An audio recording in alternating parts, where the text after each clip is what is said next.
GM is taking another shot at Tesla, and this time around, it does look like they are serious. Can they do it? As you know, earlier this week, I was in Detroit. That's why I look this way, because there was a rough trip, I have to say. A lot of traveling, but I got to see 10 new models that GM is presenting across all of their brands. They're partnering up with LG Chem on working on their own batteries, just like Tesla is doing with Panasonic. Mary Barra was there. I got to talk to her, and she made quite a few statements to the media, and you probably have seen them. If not, we'll talk about that. And we've experienced quite a few things that I haven't experienced with GM before. I'm going to be joined by Tom Moloughney, the InsideEVs contributor and a weekly contributor to this channel, and we're going to discuss this. I mean, it does look very serious, but you know, this is their third time at it, the third time trying to compete in the market of electric cars. Of course, the first time it was EV1, and then was a Chevy Bolt, which they kind of didn't do much with it, even though they sold over 100,000 of them. And now this. Don't forget that we also have other many exciting contributors to this channel, and you can see them all right here at E4 Electric. That include Sandy Monroe, Rich Rebuilds, and the CEO of Faraday Future, Karsten Breifeld. So if you haven't subscribed already, go ahead and click on that subscribe button and a bell notification icon so you don't miss anything moving forward. All right, so without further ado, let's talk to Tom. And he definitely has a good perspective on everything, because he's been around for a long time, way longer than me. And I'm not talking like on Earth. I'm talking about talking and experiencing electric cars. So I'm very excited to kind of get his opinion. We have not talked about this before this video, so I think I'll be hearing his opinion pretty much at the same time as you are. And of course, a quick reminder that this video on this channel is sponsored by Byte, and check out their all-electric SUV called Byte, coming to the US, coming to Europe next year. Don't forget to register to reserve yours. It's absolutely free. It takes about a minute of your time. Go to the description of this video. And Evanex, the aftermarket accessories for Tesla. Use E4 Electric as a discount code for all of your purchases over $100. Go to evanex.com. All right, Tom, let's talk about this, and most importantly, tell me a bit of a history of GMs with electric cars, and what do you think were the most important points to kind of take away from this week's event? Well, first of all, let me say, yes, I have been on this earth longer than you also, besides, being interested and involved in this electric car space. So, I've got you beat in both of those areas. But, GM does have, as you mentioned, a rich history with electric vehicles. Back in the mid to late 90s, when the California Air Resource Board, ordered the manufacturers to start making zero-emission vehicles, a bunch of car companies did. Ford converted some of the Rangers to their small pickup trucks to electric. Honda made this tiny little car, kind of like the Honda that they're making now. Actually, now that I mention it, it's really similar to that. One of these days we'll have to pull up a picture of that.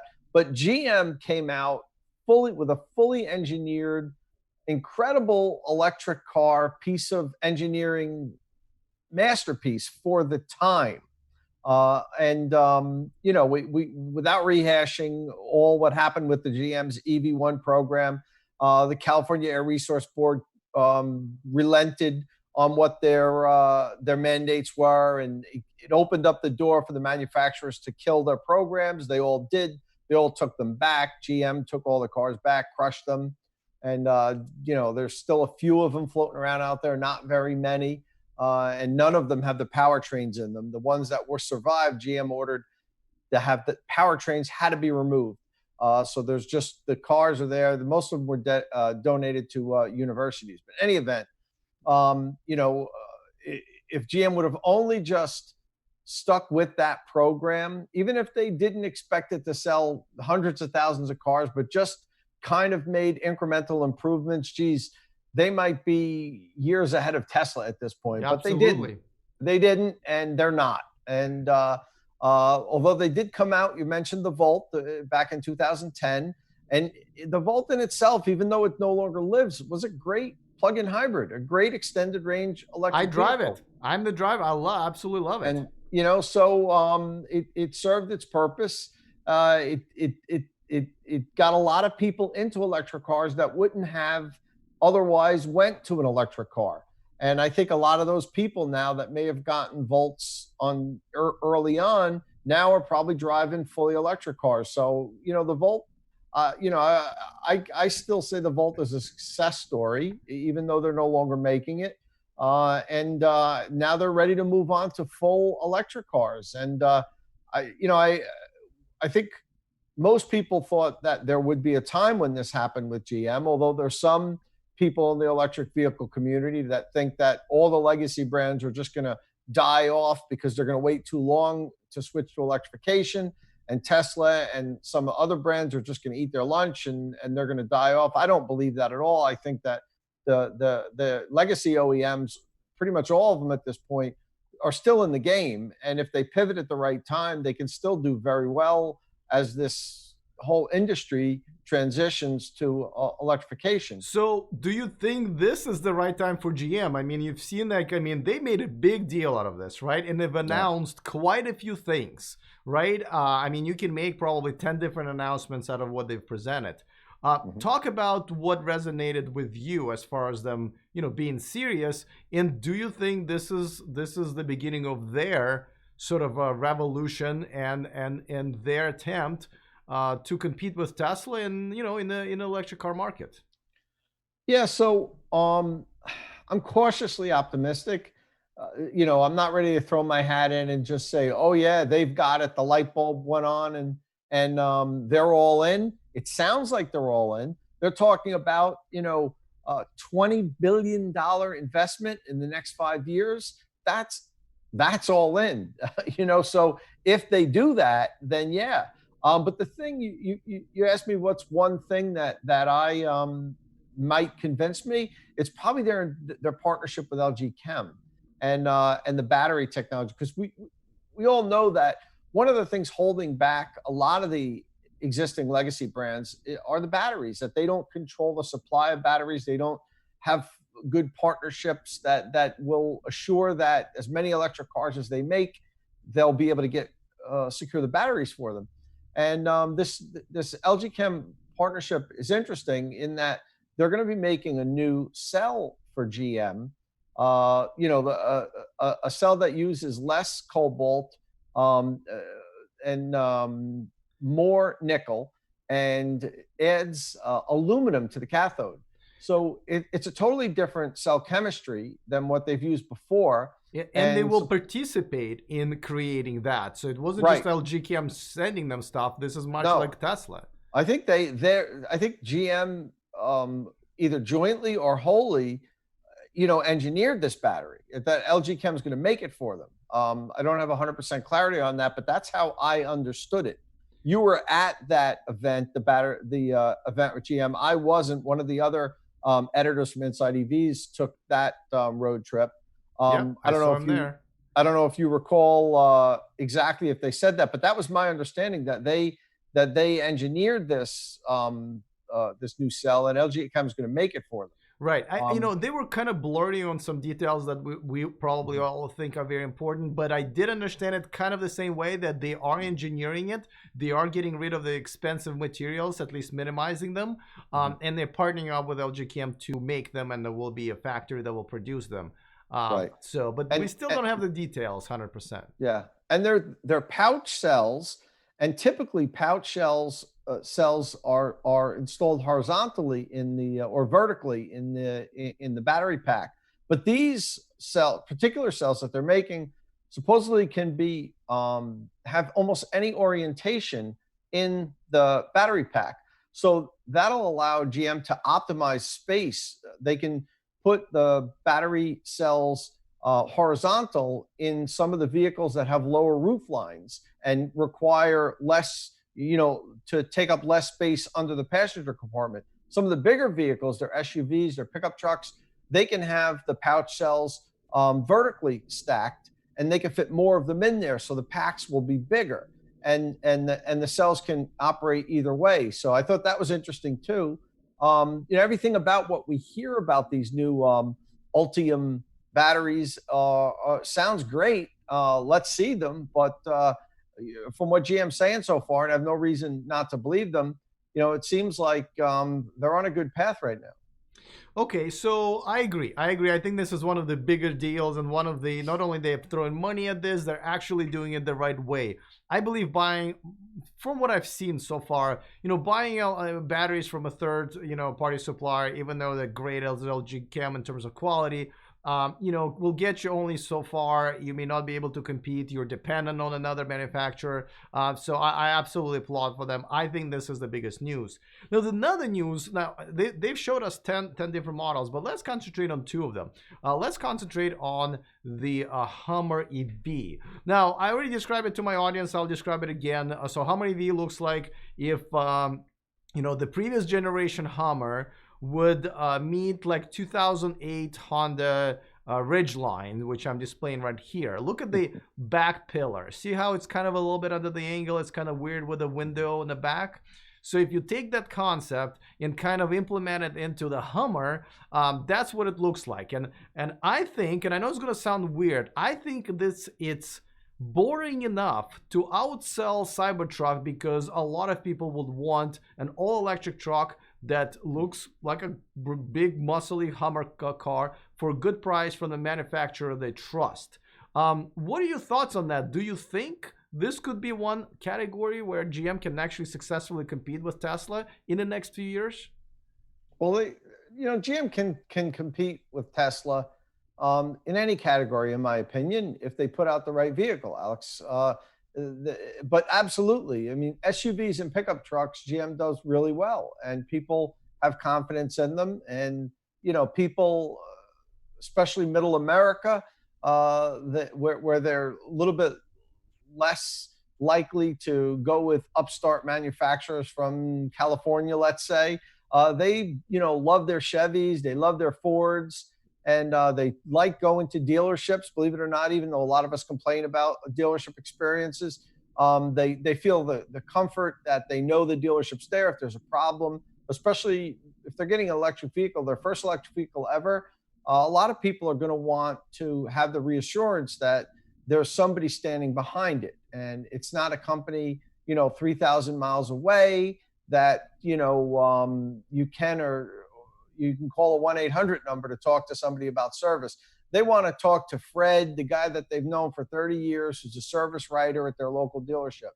So in that regards, Chevy can absolutely compete with Tesla if they put out a good vehicle, if they put out a good pickup truck, if the Hummer is a good long-range vehicle that charges quickly, has features that people are looking for today, it'll absolutely do well. It probably wouldn't sell as so I don't think the Hummer has any chance of outselling the Cybertruck, because Tesla just has that pizzazz right now, Alex. They could put out, they could put out anything, and it seems like they'll get 100,000 reservations in a week. So let me tell you why I said that. I know a lot of people already typed their comments in, and that's fine, but there are a couple of reasons I think so. Because one is, visiting Detroit. I've been outside of the Silicon Valley bubble here in Sacramento for a while, but this is even outside of California bubble. In Detroit, 90% of people are driving GM cars or Ford cars, right? And even young people, they don't want to hear. You're right. They, from generation to generation, from decade to decade, they've been buying it at the same dealership from the same guy and so forth. They trust the brand. You breathe GM in the air, right? Everything around me is GM. The trucks, the people who work there, the buildings, the sponsorships. So I think what they can do to beat Tesla in sales is just make more of them, right? They're able to make way more cars than Tesla can. And I think if they have the batteries. Right. Well, that's what it ties it in. The LG Chem partnership, I think if they can combine those two, then absolutely. So I think that's where they can compete. And again, not everybody wants the Cybertruck. Some people just want a pickup truck that looks like a pickup truck with the name Hummer on it on top of that. You know, Ford F-150, Chevy Silverado, even the Hummer to some extent. If they come out in fully electric models with 300-mile, 400-mile ranges and DC fast charge, and they're not crazy expensive. I mean, you know, it's got to stick within 10 or 15% of what the gas version costs. Yeah. And they should be able to do that, because look at what a loaded Silverado costs. I mean, you can easily spend, you know, 70 grand on a pickup truck. So, Absolutely. you know, they should, you know, especially now with the price of the battery cells. I mean, you know, one of the other things that came out of this when GM was talking about the battery cells was the prices. And they said that they see $120 a kilowatt hour very attainable now. And that's now. And that the $100 per kilowatt hour is going to be attainable in the very near future. Now, at most industry experts have been saying for a long time now, when batteries hit $100 a kilowatt hour, then we will have cost parity. There will be no reason why you can't put out an electric pickup truck and have a gas pickup truck parked right next to it, same utility, same price. And GM now sees a path to $100 a kilowatt hour with this new battery pack that they have. So I could see why they may have been a little hesitant in the past, as other manufacturers are on going all in on electric cars, because they didn't have a path for profitability in many cases, with battery prices being so expensive. So you kind of seen the last couple of years, different manufacturers kind of start to put their toes in the water and then go a little bit more. And then you have a brand like Volkswagen who says, okay, we're all in now. And I believe they are all in. I think it's still going to take a year or two before most people see the fruits of their labor, what they've been working on the last few years. But I think now there's a good chance that GM has seen the light and said that, look, we can now make money on these cars. We've got the battery that we need. We got it at the price we need. Hopefully we can make it at the volume that we need. And now's the time to flip the switch. And in the next 5 years, transition. Maybe they'll change their name to General Electric from General Motors. There you go. I'll suggest it to them next time. Next time I'm there. But okay, that might be taken though. I gotta say, yeah, that might be a problem. But so out of those 10, you know, the Hummer, the SUV, and there's a pickup truck version, just like kind of Rivian did it. The rest eight of the eight models, 2 were Escalade. Again, pickup truck version and a SUV version. There were a couple of, you know, luxury Cadillacs that I gotta say I was blown away. Like it looks like an amazing Audi or Mercedes of the future. So I thought they did a great job. But let's talk about the one that they've also showed us, which was the next generation Chevy Bolt. And you know, I described it to my audience yesterday as well. It was, think of the Prius refresh. What if the same designer refreshed a Chevy Bolt that refreshed Prius? The back is kind of the same, but at the same time kind of like, you know, a little bit smoother and some of the new lines. But the front has been changed into a more modern but still compact type of the fascia. So the seats have been upgraded finally. I heard the whole interior is much nicer. Yeah, and the monitor is bigger. But do you think Bolt is where it's at as far as mass production and reaching the masses for Chevy? Because they have sold over 100,000 of them, of course, but it still looks like a compliance car. So like people like me, not really big on that. And at the same time, you know, the price is still up there. You know, you can buy a Model 3 for the same price. What do you think about that? That's the thing. As good as the Bolt is, and it's a good electric car, and I do give Chevy some credit because, you know, don't forget when that came out, it was really the only electric car that went more than 200 miles that wasn't a Tesla.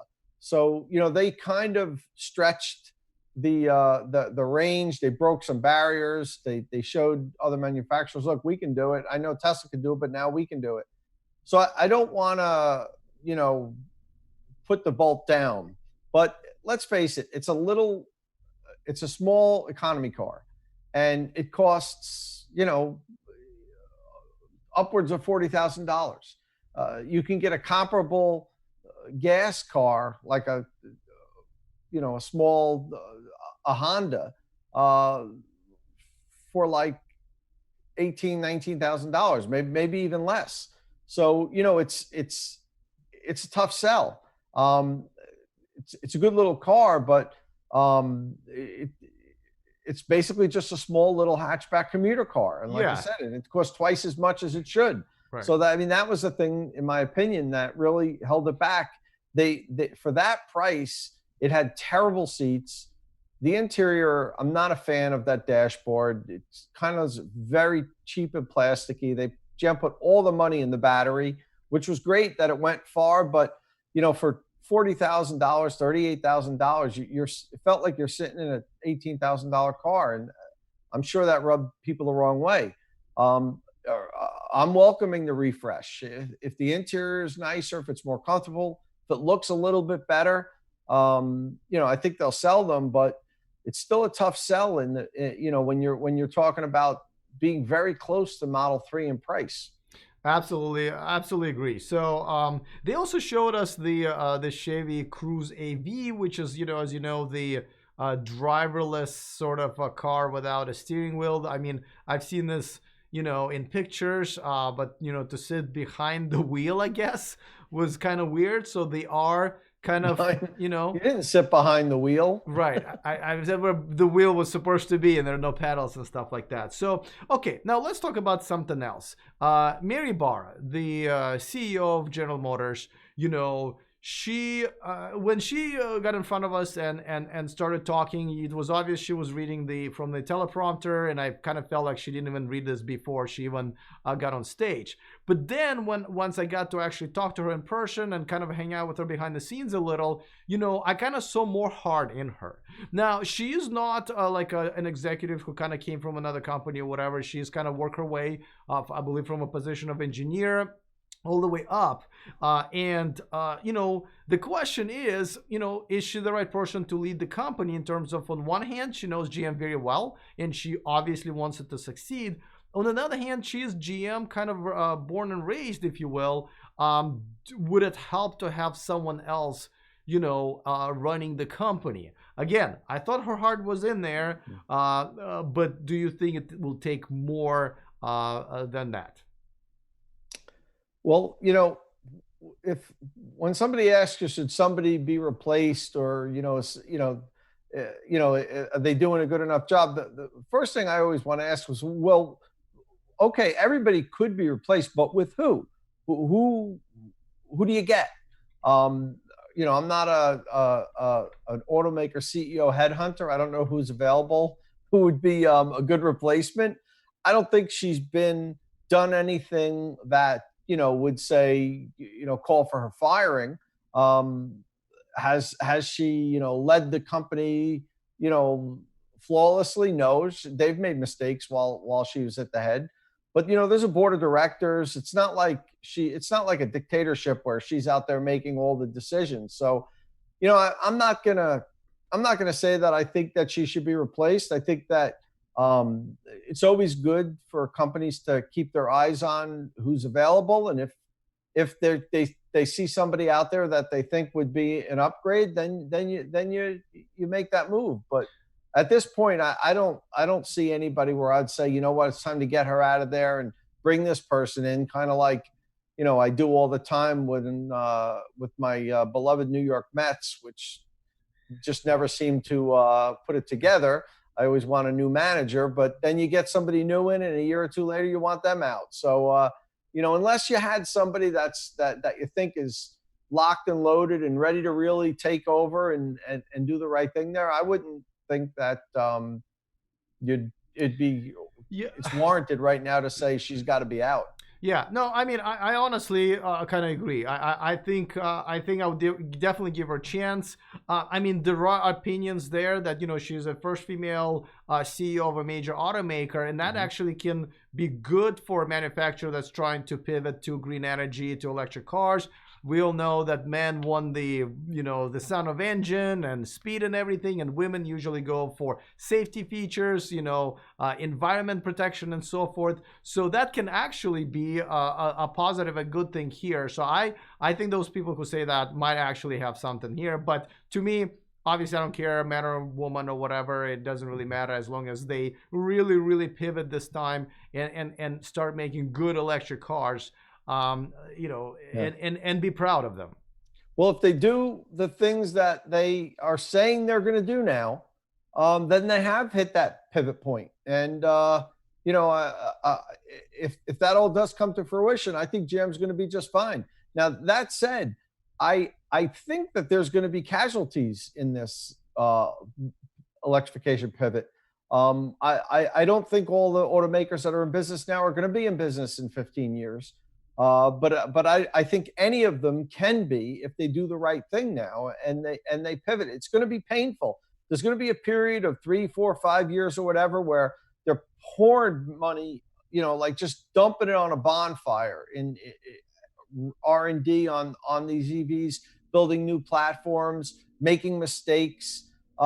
Stockholders aren't going to be happy because they're not going to be issuing dividends. There's going to be all kind of this is going to be turmoil in the automobile industry, but it's necessary. And the companies that do pivot, I think, have a very good chance of succeeding. The ones that fight it as long as they can, they're going to be the casualties. Yeah, and the another thing that, and our last thing I want to bring in, and kind of come full circle, just being in Detroit, and I think I've been to a factory and like 3 different campuses, and just seeing all the GM cars out there, I feel like they have enough money. They have way more money than Tesla. That felt to me, I felt their money to still catch up, maybe hire the right engineers in the right places to catch up. Now, this leads me to the last thing that I want to ask you about. Tesla is succeeding for many reasons, but engineering is obviously, but also because, they're kind of treating themselves as a software company, right? And Autopilot is the software. I think one of the things that GM and other legacy manufacturers have not really made peace with is the fact that they have to start becoming a bit of a software company and hire software engineers, maybe, open office in Silicon Valley. Now, I just experienced the Super Cruise, which is the Cadillac's, GM's version of Autopilot. I did not have a good time with it at all. I feel like just from the fact that they're not even using the artificial intelligence much, they're kind of mapping everything to the fact that you can't engage it many times. I just did not like it at all. I know you tried it and you liked it. What do you think about Super Cruise in terms of how it compares to Autopilot? But also, do you agree that maybe GM and other legacy manufacturers should start becoming a bit or maybe a lot more of the software company as well? Well, I mean, that's absolutely apparent that the auto manufacturers have to start putting more emphasis on the user interface and the software end of it. I mean, I think I think they all realize that. They're just trying to figure out how to go about doing that. So that's a given. Back to the Super Cruise. Yeah, I've had the opportunity to drive a few Cadillacs and use the Super Cruise, and I loved it. I thought it was every bit as good as the level of self-driving that I have in my Model 3 right now. Smooth, it didn't disengage, didn't have the phantom braking that my Model 3 has right now, when every now and then if I'm approaching a bridge or if there's a shadow, I could be going 70 miles an hour and the car like slams on the brakes. I didn't experience that with Super Cruise. I thought that they had a very good system, probably as good as the Teslas, on par with Teslas right now. I think together the what Tesla has and what Cadillac has in Super Cruise, I think they're the 2 best systems on the market today. All right. No, I've heard a lot of great things about the Super Cruise. It's just my experience, and I drove it for probably total of 2 hours. It's not even close. But I hope they do catch up. I mean, it's definitely out there. They're kind of putting together all of those driver assist features, and you could actually take your hands off of the wheel. By the way, I like that part because it's just tracking your face, and as long as you're looking at the road, you can take your hands off the wheel. So I got to tell you, that's way better than Tesla's. Kind of the reason I never liked the Autopilot. But all right, well, listen, I'm cautiously excited about this. I think if they do this right, they have a chance to be in the mix at least, and maybe even beat Tesla in some categories in the next 2 or 3 years. But it will be a long road for them to kind of, if they want to, continue being the major American manufacturer. I think it's a long way for them. Well, they do have a long way to go, but $20 billion will take you a long way. So that is true. If they put their money where their mouth is and they do the things that they said they're going to be doing now, I think GM's going to be just fine. All right. Well, listen, I know we'll continue this conversation and have it probably many times. Thanks for hanging out with me, and I will see you next weekend. Take care, Alex. All right, guys. And of course, if you want to follow Tom on Twitter, and I think you should, it's not only fun, but he gets to go to all kinds of amazing events as well. Post pictures almost right away. So follow him on Twitter. The link in the description of this video. I also put a link to all of his articles on InsideEVs. Very, very, very much in depth. A lot of times he gets a lot of exclusives. So definitely check that out. I'm a subscriber on Twitter, and I try to retweet them as well. And you should do the same, by the way. All right. Well, listen, I know we talked about a lot of stuff, but I'm looking forward to your comments. Other than that, I will see you next time. And remember to stay charged.